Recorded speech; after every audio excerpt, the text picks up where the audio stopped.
Welcome to the second explainer in the Become a Lender series.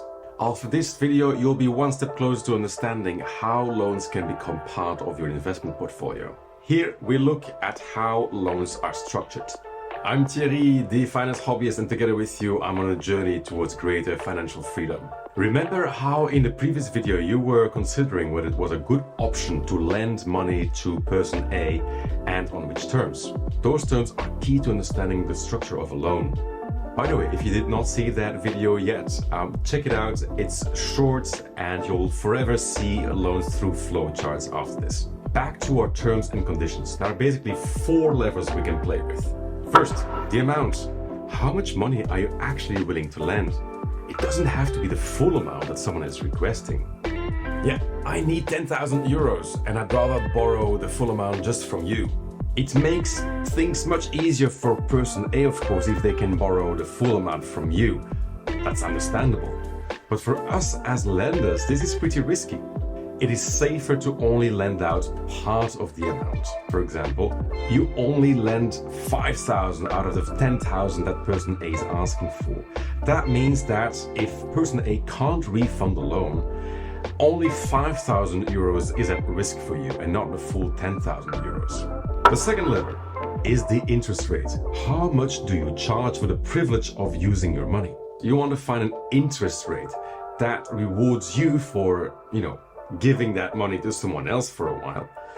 And you also want to make sure that you can absorb the losses that you're running on this money while it's gone. Let me explain. First, the reward. Basically, you're running a risk by giving your money to someone else, and hopefully that person can pay you back, plus the interest rate. You make 2 types of losses when you lend your money to someone. On the one hand, you lose access to the capital that you lend out. That means if there is another investment opportunity that arrives during this time, you can't have access to that very same capital. So that is an opportunity cost. Your interest rate should be set high enough to offset this opportunity cost. And the second loss is inflation. While you don't have this money in your pocket, the value, the purchasing power of this money will be decreasing along with the value of the money in your country in general.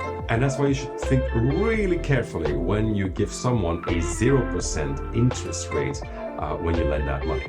Let me give you a quick example. Suppose that person A is really your best friend, and so you lend out this 10,000 euros at a 0% interest rate.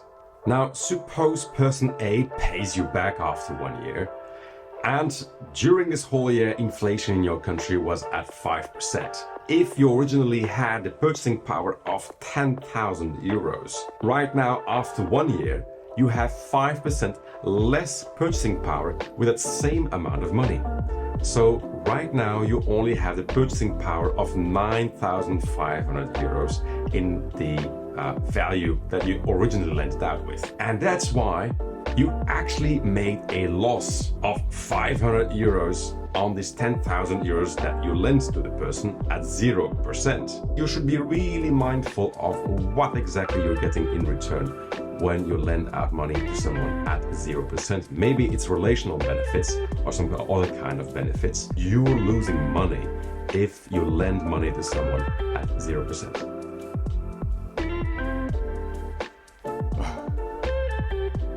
So now we identified already 2 out of 4 levers for how to structure a loan. The third one is time. When are the principal amount and the interest rate due? And how do you structure the payments? Do you organize it every week, every month, every year? Or do you keep it as a lump sum at the end of the term of the loan? And depending on what person A wants to achieve with a loan, they might require more or less flexibility. Let's look at this practical example. So my dream is to set up this retail shop, but it also means that I won't be making any money actually until the end of the year, most likely. Person A is right. Most of the time, retail businesses don't make much money during the year. Most retailers make their revenue, or the bulk of their revenue, at the end of the year, during the end of year season. In practice, person A wouldn't be able to refund me during the year, so I should structure the loan and probably in such a way that we can get a lump sum, or at least a very big part of the loan paid out at the end of the year, or maybe at the beginning of next year. even though keep in mind that this type of structure for a loan is very risky. So far, we've covered the amounts, we've covered the interest rate, and we've covered time. Let's look at the fourth lever. And the fourth lever is liquidation. What happens when things go bad? Of course, the preferred scenario is that person A can fulfill their obligations towards me as a lender and just pay back the loan and all the interests. But what do you do when that doesn't happen and person A does not have the capabilities to do so? And that can be for the full loan or just part of the loan. What do you do then as a lender? Because you still want to recover your money, right? Is there anything that person A can be forced to sell so that they can make the proper payments to me as a lender? This is called the collateral. And it's supposed to be something that is of equal worth or maybe higher worth than the loan amount, which is now exactly what I should ask of person A. Okay, you can't pay back the loan, so what can you sell? Do you have a car, a house, some manufacturing equipment? What? But I don't want to. In this case, I leave in the middle whether or not the collateral was already included in the contract. If yes, then a loan with collateral is called a secured loan. If not, it's called an unsecured loan, and then it has an impact also on the interest rate. So a secured loan will typically be at a lower rate, and an unsecured rate, it's a higher risk, so the rate will be substantially higher. In both cases though, person A is breaching the terms of the contract, and so you will want to see as a lender if you can exercise any legal options to force person A to sell off their possessions. Okay, hey, fair enough. If we can't resolve it by ourselves, then I'll see you in court.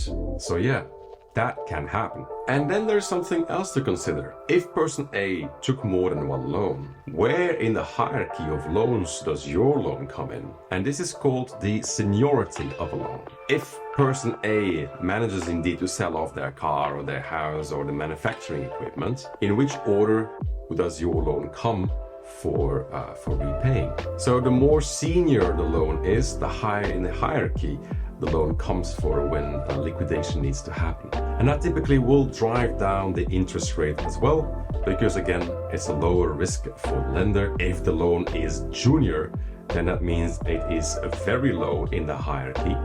And of course, the risk is much greater, so that should also be translated into a much higher interest rate. So these are the key concepts of a loan structure. So far in this series, we've covered why you should consider becoming a lender, how loans actually work, how they're structured, and in this structure we've seen that you can play there with amounts, the interest rate, time, and the liquidation options. Okay, and now that you know all of this, what makes a good or a bad loan? We'll cover that in the next video in this series, which you can find over here. Thanks for watching and see you in the next one. Cheers!